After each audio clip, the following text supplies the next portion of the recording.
حضرت عمر کون ہے؟ حضرت عمر وہ انسان ہے کہ صحابہ کرام اس بات کا اظہار کرتے تھے کہ اسلام لانے کے بعد صحیح معنی میں عزت اور سربلندی ہمیں تب ملی جب عمر اسلام لائے۔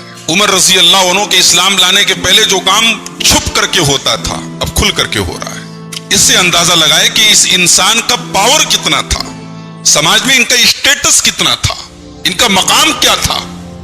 حضرت عبداللہ ابن مسعود رضی اللہ تعالیٰ عنہ کہتے ہیں کان اسلام عمر عزن، حضرت عمر کے اسلام لانے سے ہمیں عزت ملی، وہجرتہ نصرن، اور جب وہ مکہ سے مدینہ ہجرت کر کے پہنچے تو ہمیں مدد ملی، وکانت امارتہ رحمتن، اور ان کا جو دور حکومت رہا ہے 10 سال کا 10.5 سال کا، وہ دور مسلمانوں کے لیے بڑا رحمت والا دور ہے، بڑا بہترین دور ہے۔ حضرت عمر فاروق رضی اللہ تعالیٰ عنہ یہ قبیلہ قریش کا بہت مشہور ایک خاندان تھا، بنی عدی، اس خاندان سے تعلق رکھتے تھے۔ ان کا نام عمر تھا، ان کے والد کا نام خطاب تھا، ان کے دادا کا نام نفیل تھا۔ عمر بن خطاب بن نفیل بن عبد العزا القرشی العدوی، قریش کے خاندان بنو عدی سے ان کا تعلق تھا۔ رسول اکرم صلی اللہ علیہ وسلم سے تقریباً 13 سال چھوٹے تھے۔ جس سال ابرہہ نے ہاتھیوں کی فوج لا کر کے مکہ کے اوپر حملہ کیا تھا، اسی سال اللہ کے رسول پیدا ہوئے تھے۔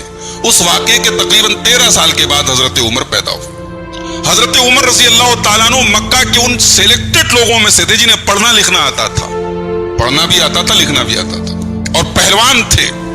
مکے میں ایک بہت بڑا بازار تھا اوقاز، وہاں کشتی ہوتی تھی۔